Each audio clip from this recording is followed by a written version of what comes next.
মৰমৰ ছাত্ৰ-ছাত্ৰীসকল, এই প্ৰশ্নটো আমি দশম শ্ৰেণীৰ সাধাৰণ গণিত বিষয়ৰ যিটো 2 নম্বৰ চেপ্টাৰ আছে তাৰে 2.2 এক্সাৰসাইজৰ 5 নম্বৰ কোৱেশ্চনটো ইয়াতে আলোচনা কৰিবলৈ লৈছোঁ।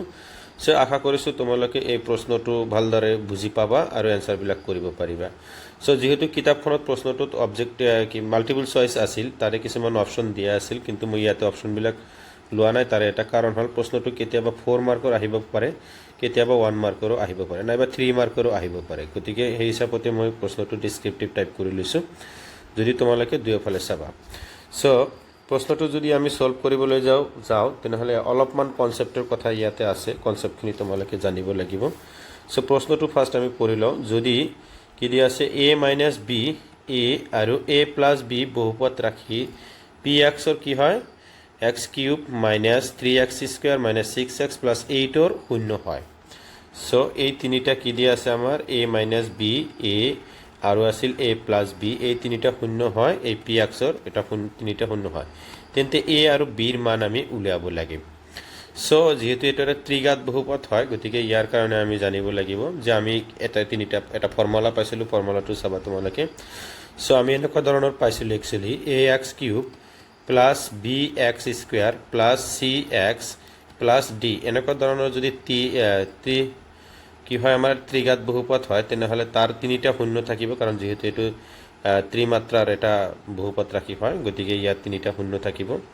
সো শূন্য তিনিটা যদি ক্ৰমে আমি আলফা বিটা আৰু গামা যদি ধৰি লওঁ, তেনেহ'লে আমি এনেকুৱা ধৰণৰ পাম যে ফাৰ্ষ্ট মানে শূন্য আৰু সহগবিলাকৰ সম্পৰ্ক alpha plus beta plus gamma equal to পাম আমি মাইনাছ বি বাই এ পাম। সো এইটো ফাৰ্ষ্ট অফ অল আমি এইটো পাম। সেকেন্ড আমি পাম যদি আমি alpha into beta plus beta into gamma plus gamma into alpha যদি চাওঁ, তেনেহ'লে আমি পাম চি বাই এ পাম। আৰু 3 নম্বৰ ফৰ্মুলাটো ইয়াতে আমি পাম যে alpha into beta into gamma equal to পাম আমি minus D by A.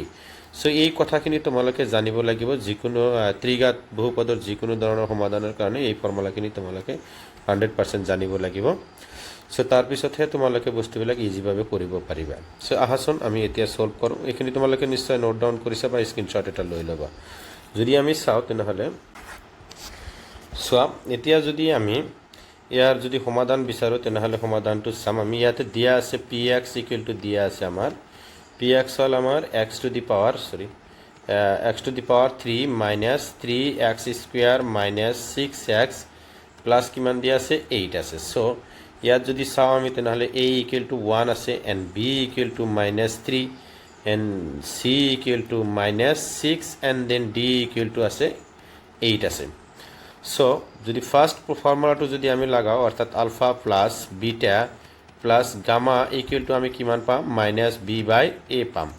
So এতিয়া আমি যদি চাওঁ আলফা, যিহেতু আলফা মানে এ প্লাছ বি বুলি ইয়াতে দিয়া আছে, আমি যদি লিখোঁ তেনেহ'লে এ মাইনাছ বি পাম, প্লাছ বিটাৰ মান লিখিলোঁ, প্লাছ গামাৰ মান পাম আমি এ প্লাছ বি ইকুৱেল টু পাম আমি মাইনাছ বি বাই এ পাম। সো দ্যাট ইমপ্লাইজ আমি ইয়াতে যদি চাওঁ প্লাছ বি আৰু মাইনাছ বি যদি কেঞ্চেল কৰোঁ তেনেহ'লে 3a পাম ইকুৱেল টু মাইনাছ বি মানে কি দিয়া আছে ইয়াতে মাইনাছ 3 দিয়া আছে। সো মাইনাছ মাইনাছে কেঞ্চেল হৈ যাব। সো 3 পাম, 3 বাই 1 পাম। So that implies a equal to পাম আমি 3 বাই 3 পাম। সো এনসাৰ কিমান হ'ব 1, এৰ মান কিমান পাম আমি 1 পাম। যদি এইবাৰ আমি যদি নেক্সট আমি যদি চাওঁ তেতিয়াহ'লে আমি বিৰ মান যদি আমি ওলাব যদি যাওঁ তেনেহ'লে আমি এনেকুৱা ধৰণৰ পাম। সো 2 নম্বৰ ফৰ্মুলাৰ মানে 3 নম্বৰ ফৰ্মুলাৰ যিটো আছে এইটো ব্যৱহাৰ কৰিম। তাতে কি আছিল আমাৰ alpha into beta into gamma equal to আছিল মাইনাছ ডি বাই এ আছিল। সো সেই হিচাপত যদি চাওঁ আলফাৰ মান যিহেতু কি দিয়া আছে আমাৰ এ মাইনাছ বি দিয়া আছে, হোল ইনটু আমি কি পাম বিটাৰ মান পাম, হোল ইনটু কি পাম আমি গামাৰ মান পাম ইকুৱেল টু মাইনাছ ডিৰ মান কিমান দিয়া আছে 8 দিয়া আছে। সো এইটো মাইনাছ 8, এৰ মান দিয়া আছে 1। যদি আমি ইয়াক যদি আমি সলভ কৰোঁ তেনেহ'লে আমি এনেকুৱা ধৰণৰ পাম।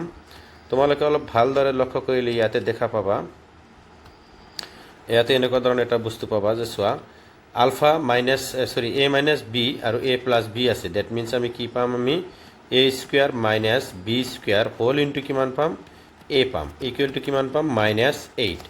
সো দ্যাট ইমপ্লাইজ যেহেতু আমি এৰ মান অলৰেডি পাইছোঁ, এৰ মান অলৰেডি আমি 1 পাইছোঁ, so 1 square minus B square whole into পাম আমি 1 ইকুৱেল টু মাইনাছ কিমান পাম 8 পাম সো দ্যাট ইমপ্লাইজ যদি আমি চাওঁ তাৰমানে 1 মাইনাছ কিমান পাম আমি B square equal to minus 8 পাম so that implies minus B square equal to minus 8 আৰু minus 1 so that implies minus B square equal to minus 9 minus plus cancel minus minus cancel so that implies b square equal to root over 9 equal to পাম আমি plus minus 3 পাম plus minus 3 এটা নিশ্চয় অপশনত আছিল আৰু 1 ও option আছিল আৰু সেই দুটা লৈ কিবা এটা আনসাৰ আছিল গতি সেই আনসাৰটো হ'ব সো আশা কৰিছো এই ভিডিওটো চাই তোমালোকে বুজি পাইছা সো এনেকুৱা ধৰণৰ ভিডিও পাবলৈ হলে আমাৰ চেনেলটো ফলো কৰি ৰাখিবা ধন্যবাদ